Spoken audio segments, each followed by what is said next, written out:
സ്നേഹം നിറഞ്ഞവരെ, ഓഗസ്റ്റ് 4-ാം തീയതി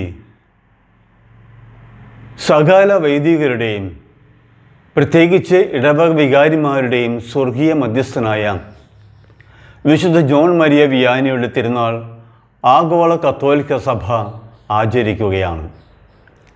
കഴിഞ്ഞ 6 പതിറ്റാണ്ട് കാലമായി കത്തോലിക്ക സഭയുടെ നിരവധി പ്രമുഖരുമായും ആത്മീയ നേതൃത്വവുമായും നിരവധി വ്യക്തികളുമായും ഇടപഴകുവാൻ എനിക്ക് ദൈവകൃപയാൽ ഭാഗ്യം ലഭിച്ചിട്ടുണ്ട്.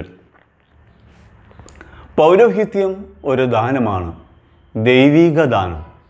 ആ ദാനം സ്വീകരിക്കുന്നവരുടെയും ദാനമാകണം, ദൈവജനത്തിനായുള്ള സ്വയം ദാനവുമാകണം. ഈ 2 ദാനങ്ങളും സന്തുലിതമാകുമ്പോഴാണ് പൗരോഹിത്യം പൗർണമിയാകുന്നത്. വിശുദ്ധ ലിഖിതങ്ങളോ ദൈവത്തിൻ്റെ ശക്തിയോ എന്തെന്ന് അറിയാത്തത് കൊണ്ടല്ലേ നിങ്ങൾക്ക് തെറ്റുപറ്റുന്നത് എന്ന് മാർക്കോസ് സുവിശേഷകൻ 12-ാം അധ്യായം 24-ാം തിരുവചനത്തിൽ ചോദിക്കുന്നുണ്ട്. എങ്കിൽ തെറ്റുപറ്റാതെ സഭാ ശുശ്രൂഷകൾ നിർവഹിക്കുവാൻ വൈദികരെ പ്രാപ്തരാക്കുന്നത് വൈദിക പരിശീലന കാലഘട്ടമാണ് എന്നാണ് ഞാൻ മനസ്സിലാക്കുന്നത്. പൗരോഹിത്യ ശുശ്രൂഷയുടെ വിജയം എന്നത് പ്രത്യേകിച്ച് ഇടവക വികാരി എന്ന നിലയ്ക്ക് വലുപ്പ ചെറുപ്പമില്ലാതെ ഏവരെയും ശ്രദ്ധിക്കുവാനും കേൾക്കുവാനും ലഭ്യമാകുന്ന വിവേകത്തിൻ്റെ പവിഴമുത്തുകളെ സ്വീകരിക്കുവാനും അതുവഴി തൻ്റെ പ്രവർത്തന മേഖലകളിൽ ആവശ്യമായ മാറ്റങ്ങൾ വരുത്തുവാനുമുള്ള സന്നദ്ധതയാണ്. ഇടവക വലിയ ഒരു കുടുംബമാണ്. ഒരു അണുകുടുംബത്തെ നയിക്കുവാൻ മാതാപിതാക്കൾ പാടുപെടുമ്പോൾ 100 കണക്കിന് കുടുംബങ്ങളും ഭിന്നരുചിക്കാരുമുള്ള ഇടവകയിൽ കുടുംബങ്ങൾ വിജയകരമായി അവരെ നയിക്കുക എന്നത് സോളമൻ പ്രാർത്ഥിച്ചതുപോലെ വിവേകവും ദൈവിക ജ്ഞാനവും അത്യന്താപേക്ഷിതമാണ്. ദൈവത്തിൻ്റെ കയ്യൊപ്പ് പതിയുന്ന തീരുമാനങ്ങൾ വിശ്വാസികൾ സംഗീതം പോലെ ആസ്വദിക്കുകയും സ്വീകരിക്കുകയും ശ്രവിക്കുകയും ചെയ്യും. ശുശ്രൂഷിക്കപ്പെടാനല്ല, ശുശ്രൂഷിക്കുവാനുള്ള സമർപ്പണ ജീവിതമാകണം പൗരോഹിത്യം. ഇടവകയ്ക്ക് വേണ്ടി ദൈവജനം എന്നല്ലാതെ ഇടവക സംവിധാനങ്ങളും ഇടവക വികാരിയും ദൈവജനത്തിന് വേണ്ടി നയങ്ങളും ഇടപെടലുകളും ആകുമ്പോൾ മാതൃകാപരമായ അജപാലനം ഫലമണിയും. ആധ്യാത്മികവും ഭൗതികവുമായ പ്രവർത്തനങ്ങളിൽ അത് പ്രതിഫലിക്കുകയും ചെയ്യും. വൈദികർ വിശ്വസ്തരായിരിക്കണമെന്ന് ഒരിക്കൽ മാർ ആൻഡ്രൂസ് താഴത്ത് പിതാവ് പറഞ്ഞത് എനിക്ക് ഓർമ്മ വരികയാണ്. എന്നുവെച്ചാൽ ഇടമതിലുകൾ ഇല്ലാത്തവരാകണം വൈദികർ എന്ന് സാരം. സെയിൻറ്റ് മദർ തെരേസയുടെ ഒരു അനുഭവം ഒരിക്കൽ വായിച്ചത് ഞാൻ ഓർക്കുകയാണ്. ഒരു രാജ്യത്തെ അധികാരികൾ മദറിനോട് ആ രാജ്യത്ത് ഒരു കോൺവെൻറ്റ് നിർമ്മിക്കുവാൻ ആഗ്രഹം പ്രകടിപ്പിക്കുകയായിരുന്നു. മദർ ഉടനെ അവരോട് പറഞ്ഞു, കോൺവെൻ്റ് എല്ലാം ഞാൻ സംഘടിപ്പിച്ചോളാം, പക്ഷേ എനിക്ക് ഒരു ഗ്യാരണ്ടി തരണം. ആ കോൺവെൻറ്റിൽ ഒരു ചാപ്പലും ഒരു വൈദികനെയും കൂടി അനുവദിക്കാനുള്ള പെർമിഷൻ നിങ്ങൾ നൽകണം. എങ്കിൽ മാത്രമേ ഞാൻ കോൺവെൻറ്റ് നിർമ്മിക്കുകയുള്ളൂ. I live because of Christ, but Christ live on earth because of a priest. ഞാൻ ജീവിക്കുന്നത് ക്രിസ്തുവിലാണ്, എന്നാൽ ക്രിസ്തു ഈ ലോകത്തിൽ ജീവിക്കുന്നത് വൈദികരിലൂടെയാണ്. ഓരോ വൈദികരിലും ദൈവം നിക്ഷേപിച്ചിരിക്കുന്ന പ്രഷ്യസ് താലന്തുകൾ എന്തെന്ന് വിശ്വാസികളായ നാം മനസ്സിലാക്കേണ്ടിയിരിക്കുന്നു.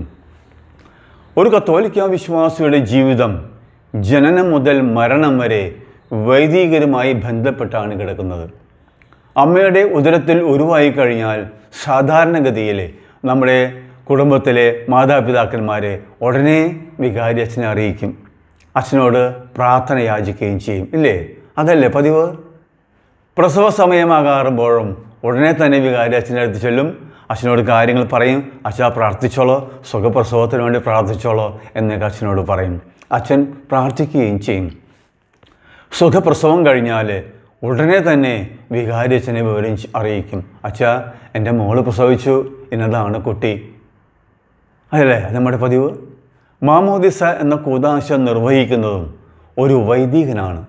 അതുവഴിയാണ് നമ്മൾ കത്തോലിക്ക സഭയിലെ അംഗങ്ങളാകുന്നത്. കുംഭസാരം, സ്ഥൈര്യലേപനം, ആദ്യ കുർബാന സ്വീകരണം എന്നീ കൂദാശകൾ സ്വീകരിക്കുന്നതും ഒരു വൈദികനിൽ നിന്നാണ്. അതല്ലേ ശരി? വിവാഹമെന്ന കൂദാശ വഴി ഒരു പുരുഷനും സ്ത്രീയും ഒന്നാകുന്നതിനും ഒരു വൈദികൻ്റെ ആശീർവാദം വളരെ അനിവാര്യമാണ്. രോഗീലേപനം, മരണാനന്തരം മൃതസംസ്കാര ശുശ്രൂഷ എന്നിവയും നടത്തുന്നത് ഒരു വൈദികൻ്റെ അല്ലെങ്കിൽ ഇടവക വികാരിയുടെ കാർമ്മികത്വത്തിലാണ്. അതല്ലേ ശരി? അതല്ലേ നാട്ടുനടപ്പ്? അതല്ലേ സഭയുടെ ആചാരം? അതുകൊണ്ട് ഇക്കാര്യങ്ങൾ നല്ലപോലെ മനസ്സിലാക്കി വേണം വൈദികരുമായി വിശ്വാസികൾ ഇടപെടുവാൻ. മാത്രമല്ല, വൈദികർക്ക് അവർ അർഹിക്കുന്ന പ്രാധാന്യവും വിശ്വസ്തതയും കാത്തുസൂക്ഷിക്കുവാനും അവർക്കായി നിരന്തരം പ്രാർത്ഥിക്കുവാനും ഓരോ വിശ്വാസിയും കടപ്പെട്ടിരിക്കുന്നു. കാരണം അവർ തങ്ങളുടെ ജീവിതം മുഴുവനും ക്രിസ്തുവിന് വേണ്ടി മാറ്റിവെക്കപ്പെട്ടവരാണ്. അതുവഴി വിശ്വാസികൾക്കും. വിശുദ്ധ ജോൺ മരിയ വിയാനിയുടെ സഭ ഇടവക വൈദികരുടെ സ്വർഗീയ മധ്യസ്ഥനാക്കുവാൻ കാരണം തന്നെ അദ്ദേഹം ഒരു മാതൃകാ പുരുഷനായി ജീവിച്ചു എന്നതാണ്. താൻ സേവനം ചെയ്ത ഓരോ ഇടവകയിലും എന്നും ഓർക്കത്തക്ക വിധം മാതൃകപരമായി ജീവിച്ച് സ്നേഹത്തിൻ്റെ ഭവനങ്ങൾ പണിത് സ്വന്തം കയ്യൊപ്പ് ചാർത്തുവാൻ അദ്ദേഹം പരിശ്രമിച്ചു. കർത്താവ് എല്ലാവർക്കും എല്ലാമായി ജീവിച്ച് കടന്നു പോയതുപോലെ തന്നിരിക്കുന്ന ഇടവകയിൽ, സ്ഥാപനങ്ങളിൽ സ്നേഹത്തിൻ്റെ ഭവനങ്ങൾ പണിയുവാൻ ഓരോ വൈദികനും സാധ്യമാകണം. അതുവഴി വിശ്വാസികൾക്കും ആ ദേശത്തിനും ക്രിസ്തു സ്നേഹത്തിൻ്റെ അനുഭവം സമൃദ്ധമായി അനുഭവിക്കുവാനും ഇടവരണം. അങ്ങനെ ദേവാലയത്തോടും ദൈവത്തോടും ചേർന്ന് നിൽക്കുന്നവർക്ക് കൃപയുടെ സമൃദ്ധി അനുഭവിക്കുവാൻ ഇടവരികയും വേണം. കാലം ചെയ്ത തൃശ്ശൂർ പ്രഥമ archbishop Mar Joseph Kundukulam saint Anne's ഇടവക വികാരിയായിരിക്കുമ്പോഴാണ് അദ്ദേഹത്തെ ബിഷപ്പായി നിയമിച്ചുകൊണ്ടുള്ള ഉത്തരവ് രൂപതയിൽ പ്രഖ്യാപിക്കുന്നത്. യാത്രയപ്പ് സമയത്ത് അവിടുത്തെ ജനങ്ങളും ഇടവക ജനങ്ങളും ഓർഫനേജിലെ അന്തേവാസികളും നിറഞ്ഞ കണ്ണീരോടെ അദ്ദേഹത്തെ യാത്രയാക്കിയത് ഞാൻ ഇന്നും വളരെ സ്നേഹത്തോടു കൂടി ഓർക്കുകയാണ്.